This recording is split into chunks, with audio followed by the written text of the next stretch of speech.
আজকে এসেছিলাম এ বাড়িতে একটু আগে, তো ঘরে টুকটাক দু একটা জিনিস কাজ ছিল আর কিছু আমার ডকুমেন্টস নেওয়ার ছিল, সেই জন্য তোমাদের দাদার সঙ্গে এসেছিলাম।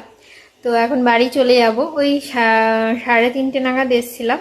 তো ঘরের টুকটাক যেগুলো দরকার ছিল মেটানো হলো, আর একটু ঘরদোরগুলো ঝাড় দিয়ে দিলাম। উঠোনটাও খুব অগোছালো হয়েছিল, মানে তোমাদের দাদা একদমই সময় পায় না তো, মানে আসে নিজের কাজ সারে বেরিয়ে যায়, আবার ও বাড়ি যায়, এ বাড়ি করে, কোনো দিন এখানে রাতে থাকে, কোনো দিন ওখানে, এরমভাবেই চলে, তো সময়ই পায় না। তো এই যে বিছানাটা দেখো সব ঝেড়ে টেড়ে দিয়েছি পরিষ্কার করে, আর এখানে ও কাজ করছিল বলে সব টুকটাক জিনিস রয়েছে। বাইরেটাও উঠোনটা ভালো করে একটু ঝাঁটপাট দিয়ে দিলাম, আর এই আর কি রান্নাঘরটাও মোটামুটি পরিষ্কার। কি বলো তো, শীতকাল ধুলো হওয়াটা হয়তো স্বাভাবিক, কিন্তু যেহেতু থাকে না কেউ, জানলা দরজা সবসময় বন্ধই থাকে, সেই জন্য খুব একটা কিন্তু ধুলো হয় না, সবসময় বন্ধ। ও 1 মিনিটের জন্য আসে আর কী করবে খুলে, শুধু দরজাটা খোলা হয়। এই যে রান্নাঘরের অবস্থা, সব কিছু গোছানো, আগের দিন সসপ্যান সব ধুয়ে টুয়ে দিয়ে গেছি, সব কিছু একদম পরিষ্কার রয়েছে। তো বাড়ি চলে যাবো এবার। আর উঠোনটা দেখাই তোমাদেরকে একটু। এই যে ঝাড়পালা সব দেওয়া হলো, কত পাতা পড়েছে দেখো, মানে তোমাদের দাদা সময়ই পায় না। আর আমাদের গাছে দেখো লেবু এখনও কিন্তু টুকটাক রয়েছে, ওই দেখো ওইদিকে একটা খুবই কম আছে, ভেতরে ভেতরে দুটো একটা আছে, দেখতে পাচ্ছি না আমি নিজেও, ওই দেখো ওইখানে একটা আছে, এরকম টুকটাক আছে।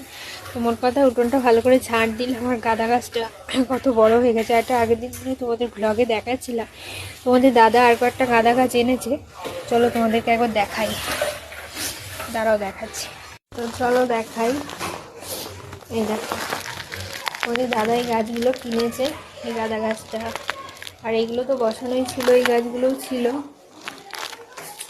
এখানে দুটো একটা লঙ্কা আছে, বড় হয়নি, বড় হলে তুলে নিয়ে যাবে। এই একটা গাছ কিনেছে, আর এই গাছগুলো তো ছিলই, এই যে এগুলো কিনেছে। এই গাছটা সবকটাই গাঁদা, তুলসী গাছটা দেখো কত বড় হয়ে গেছে। গাছগুলো তোমাদের দাদা কালকে জল দিয়েছে বলে আমি আর দিলাম না, ঘর ফরগুলো সব কিছু ঝাঁট দিলাম, পরিষ্কারই আছে মোটামুটি। বাড়ি যাবো এবার, সন্ধ্যা হওয়ার আগে আগেই চলে যাবো, নাহলে ঠান্ডা লেগে যাবে, তোমাদের দাদা আবার এক জায়গায় কাজে যাবে। এই আর কি, বাড়িতে এসে ঘরদোরগুলো একটু গুছিয়ে যাই মাঝে মধ্যে, ভালো লাগে বেশ, নিজের হাতে ঘর গোছানো সব থেকে বেশি শান্তি লাগে। আর এমনি মোটামুটি সব পরিষ্কারই আছে। তো চলো বাড়ি যাবো।